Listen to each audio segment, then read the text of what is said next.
¿Qué tal, amigos de Película de los 40 W Radio? Soy Armando Reina y esta semana quiero presentarles una charla que tuve con Alejandro González Iñárritu, el negro, como lo conocemos desde hace mucho tiempo, lo conocimos durante mucho tiempo, y digo lo conocimos porque tuvimos la oportunidad de estudiar juntos en la Universidad Iberoamericana, de compartir incluso las clases de cine.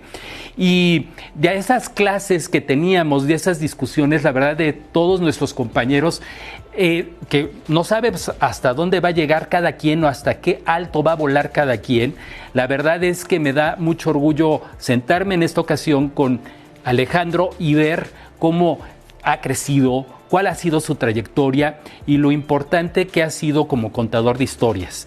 La verdad es que es una película muy personal, donde hay muchos homenajes a gente que conocemos, y en esta entrevista van a ver justo estos recuerdos que de repente salen, el haber estado en esta casa donde él inició como locutor de radio en WFM, momentos de la universidad, libros que leímos, en fin. Esta es la entrevista que tuvimos con Alejandro González Iñárritu. Espero que la disfruten. ¿Qué tal, amigos de Película? Tengo el honor de estar con Alejandro González Iñárritu. ¿Cómo estás, Alejandro? Muy bien, muy contento de estar aquí contigo. Oye, muchas gracias por estar con nosotros aquí en W, en tu casa, ¿no? Donde iniciaste tu trabajo de locución. WFM 96.9 y pues en los 40 también. Y bueno, acabamos de ver tu película y quisiera preguntarte algo. ¿Qué detonó esta necesidad de hacer esta reflexión tan personal y contárnoslo en una película? Pues creo que viene de una realidad que mi familia y yo emigramos a California hace 21 años y el plan era un año. Y de pronto cerramos los ojos y pasaron 20 años.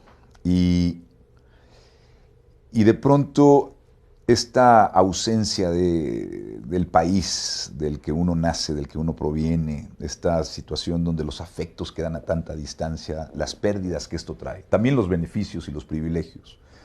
Pero hay una dualidad, el que se queda aquí y el que vive allá, como decía Facundo Cabral o Alberto Cortés.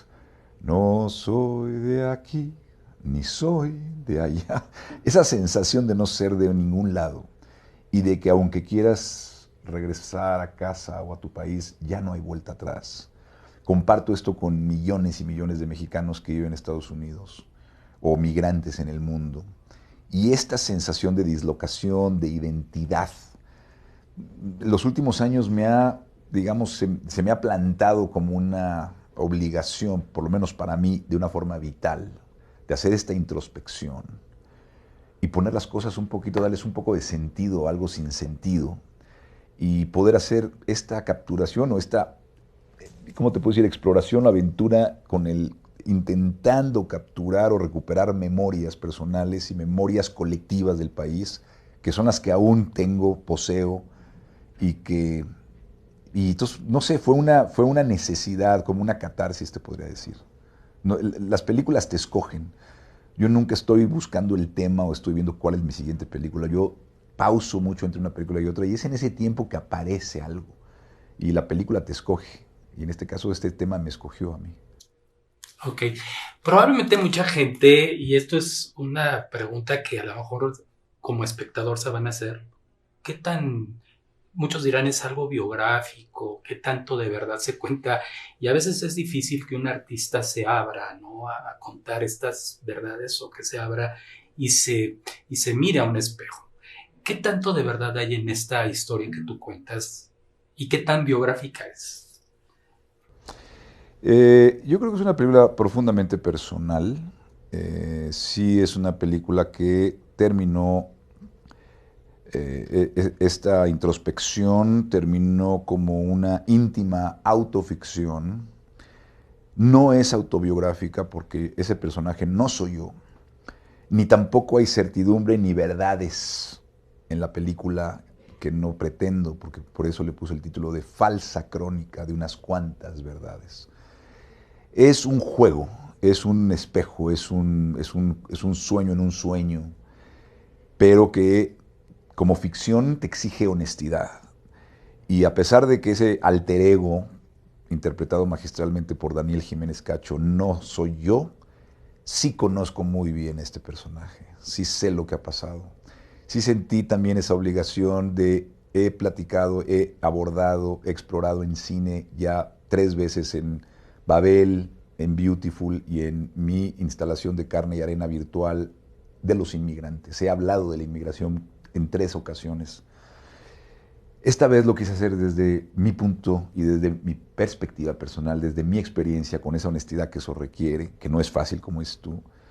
Entonces sí, es muy cercana, es muy personal, pero quise hacerlo desde la luz y hablar de las heridas con el sentido del humor que esto requiere, ¿no? El poder hablar de mí, burlarme de mí, de no tomarme tan en serio, porque el humor es una cosa muy seria y hay que abordarlo de esa forma. Entonces sí, es como los pintores, que hay una tradición de hacer autorretrato, o en la literatura se celebra mucho la autoficción, ¿no? O sea, el premio Nobel de este año es una mujer que ha escrito eso. Yo creo que es un trabajo difícil de hacer y que requiere, sí, valentía, pero también es muy liberador. Para mí ha sido muy liberador poder compartir un pedazo de mi intimidad y mi corazón con la gente. Aunque es delicado porque, bueno, pues estás abriéndote, ¿no? Estás abriéndote, claro. Y en este autorretrato y en esta trayectoria que has tenido padrísima, ¿no? Hay una cierta, digamos, madurez o una cierta parte de tus obras, de tus películas. ¿En qué parte dirías de esta madurez o de esta parte estás? ¿Cómo sientes que estás? Nos estamos haciendo viejos, ¿no?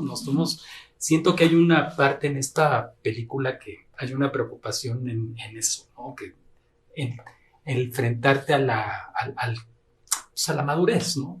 A la muerte, yo creo que esa es la última migración, esa es la inevitable última necesaria migración para todos. Y creo que eso es un ejercicio, creo que sano, interesante, el imaginar tu propia muerte. Desde el final, hablar de una historia del final hacia el principio, porque yo no recuerdo mi niñez, tengo muy pocas imágenes de ella. Envidio a la gente que desde ahí puede construir su narrativa y fundar toda su obra o su vida, ¿no? Pero yo no. Creo que quizás estos últimos 25 años son los que me podrían informar quién era yo, qué hice y por qué hice y dónde estoy. Por eso hablo de una radiografía de estos 25 años que empiezan, por la edad también, a tener memorias que ya lo que hablo de pronto, es que eso pasó hace 25 años, digo, ¿cómo? Pero parece que era hace 2 años, ¿no? O sea, ya llega un momento que el tiempo y el espacio empiezan como a apachurrarse, ¿no? Que es lo que dice el personaje, ¿no? Una sensación de borrosa de las cosas. Y es interesante, es importante darle un poquito de claridad a todo eso, ¿no? Justo hablando de estas sensaciones borrosas y de estas... Describes a México, defines con ciertas cosas como muy, muy precisas. Por ejemplo, México para ti es un estado mental. Y me gustaría que en estos recuerdos, a ver si lo logras, ¿no? Lo logramos. ¿Qué significa como México, un estado mental, la radio, WFM, W Radio? O sea, ¿qué significa para tu trayectoria como un estado mental en México? Para mí ese momento es un momento de autodescubrimiento, es como el principio de la película, es una sombra que quiere empezar a volar. Para mí esa es la parte del inicio de mi primer trabajo, que fue WFM. Como joven de 20 años, tener 3 horas al aire y poner la música que yo quería, como quería, y decir lo que yo quería, como quería, a un auditorio masivo todos los días, fue un acto como de autodescubrimiento, de revelación, de liberación y de crecimiento, ¿no? Fue un acto muy libre. O sea, lo recuerdo como con una sensación de profunda libertad, desde donde ahí creo que empezó un vuelo que tuve la oportunidad de tener. Y en ese mismo sentido, tus años universitarios. Fui un pésimo estudiante, no tuve nunca grandes maestros, solamente uno. Carlos Marín fue un periodista que era muy buen maestro también, Carlos. Pero en realidad Sí, no, vaya, sí, conocí a muchos amigos que hoy son mis amigos. Creo que la universidad, mi recuerdo es más afectivo que académico, te lo podría decir, ¿no? Es un tema, un estado afectivo, ¿no? Podría, Totalmente, es totalmente. un estado afectivo.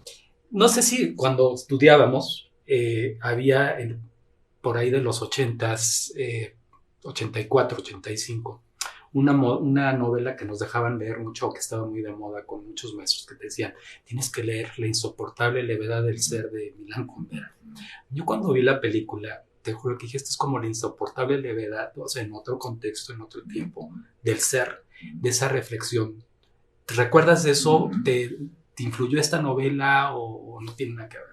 No, no, no, no necesariamente estuvo en mi mente esa novela. Em, Más bien creo yo, entiendo lo que hay de raíz, creo, y nunca de un estado como consciente, pero sí creo que toda la literatura latinoamericana está llena de este ejercicio metafísico desde Jorge Luis Borges, desde la Aleph, por ejemplo, muchos, muchos otros cuentos, que juega con el tiempo, con el espacio, con la sensación del sueño, de lo verdadero, ¿no? Borges siempre está manejando lo que es verdad con la ficción, con la imaginación, con el sueño, esa navegación extraña de construcción, o Julio Cortázar, que tiene de hecho un cuento del ajolote, que cuando estaba filmando con Daniel me acordaba de ese cuento que se queda viendo un ajolote y se convierte en el ajolote. Bueno, no iremos más allá de García Márquez y el realismo mágico, que es otra cosa, pero más bien para mí Cortázar o Borges son como metafísicos, o Juan Rulfo con Pedro Páramo, o las reflexiones de Octavio Paz, El laberinto de la soledad, o Carlos Fuentes con El espejo enterrado. O sea, para mí fueron libros que fueron muy importantes y donde esta relación de la realidad con la imaginación, eh, la verdad y la ficción, el pasado y el presente, lo espiritual y lo material, este bardo de alguna forma, es muy natural. Y cine como el de Buñuel, cine como el de Fellini, como el de Roy Anderson, como el de Max Ophuls, cine como el de Jodorowsky. O sea, creo que toda esta, o el mismo juego que hace muchas veces Godard, o sea, toda esta fuente para mí ha sido muy importante. Y siempre refiero también a los muralistas, que siempre fue de niño muy impactante ver los murales de Orozco, de Siqueiros. O sea, ver esta cantidad, este guacamole, este pozole de ideas todas en un conjunto, hablar de lo político, lo espiritual, lo social, lo personal. Creo que tenemos como mexicanos una cultura ancestral brutal, visual, muy compleja, en donde creo que soy parte de eso, soy el resultado de algo que aquí en Tenochtitlan creo que nacimos con eso. Entonces creo que existe un poco de todo en esta película, ¿no? Creo que viene de ahí, de ese maximalismo expresivo, que es todo y nada, ¿no? Claro. Es todo y nada. Creo que ese mosaico viene de ahí, para mí. Muy bien. Oye, Alejandro, pues te agradezco mucho que nos hayas dado esta entrevista y pues mucha suerte con la película. La verdad, felicidades, me encantó. ¿Cuándo la viste tú? Yo la vi antier, la vi en la sala de cine y me encantó. Me encantó porque hay hay una parte de que te hayas atrevido, ¿no? A mostrar parte de, como tú dices, de tu intimidad y eso muy pocos se atreven, ¿no?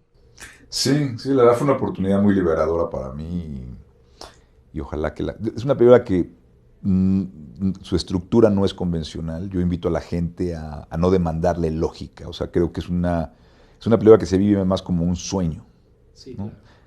Y creo que si te quitas el piloto que traemos automático de la razón y las estructuras y quién mató a quién, sino simplemente creo que es una película que hay que relajarse, donde no hay mucho que entender, hay mucho que sentir, su centro de gravedad es emocional, hay mucho que reírse, hay mucho humor. Y hay una belleza visual, creo yo, que hicimos cada una de estas escenas, todos los que trabajamos, Darius Conji, Eugenio Caballero, Ana Terrazas, Daniel, o sea, todos los actores. Sí que hicimos una película muy luminosa, ¿no? Una película de imágenes hechas de este material elusivo, pero que las imágenes puedan ser, ojalá, experienciadas por el público, ojalá que la gente se vaya al cine, ojalá que la semana que entra abrimos en muchos cines en la República y es una experiencia sensorial cinematográfica muy pura, que creo que sí vale la pena verla en un cine. Ojalá que la gente se atreva. ¿Qué esperas del Oscar?